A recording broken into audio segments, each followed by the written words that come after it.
નમસ્કાર દર્શક મિત્રો, હેલો દ્વારકામાં આપનું સ્વાગત છે। એની ભૂલ શું? માત્ર એક બ્લેક પટ્ટી। હું ગુજરાત સરકારને અને પ્રશાસનને કહેવા માંગુ છું કે બ્લેક પટ્ટી વાળા તો ઘણા બધા ફરે છે, ઘણા બધા બ્લેક પટ્ટી લગાવીને ફરે છે ને ભાઈ।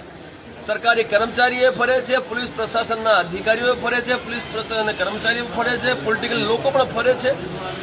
તો પછી આ એક ફોજી સાથે આટલું દુર્વ્યવહાર શા માટે?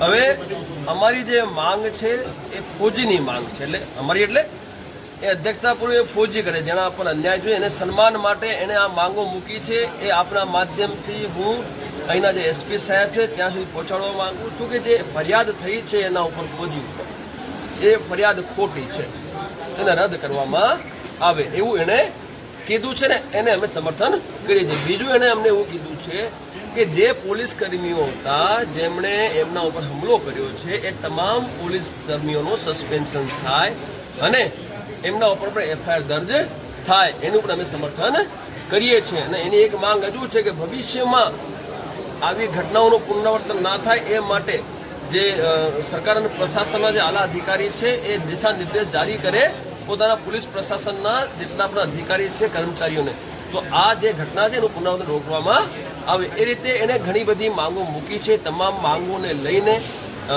અમે એને સમર્થન કરીએ છીએ ને અમે આપણા માધ્યમથી ગુજરાત સરકાર અને પ્રશાસનને 14 તારીખ સુધીનો સમય આપી રહ્યા છીએ કે આ એક અઠવાડિયું તમારી પાસે છે।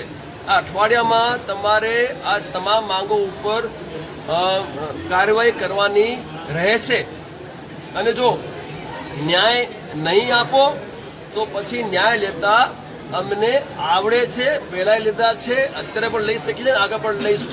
અને હું તો આગ્રહ કરું છું તમામને, જેટલા મળે તમામનો હું આગ્રહ છે ભાઈ, આ રાજનૈતિક પાર્ટીઓ જે છે ને એ માત્ર વોટની ભાષા સમજે। શાની ભાષા સમજે? વોટની ભાષા।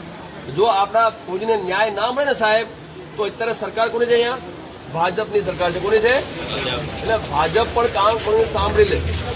જો આને ન્યાય નહીં મળે તો આવનારા જે ચુનાવો છે એમાં અમે ભાજપાનું બહિષ્કાર કરીશું, વોટ નહીં આપીએ। તૈયાર છો બધા? તૈયાર છો? સાંભળી લેજો, એટલે તમે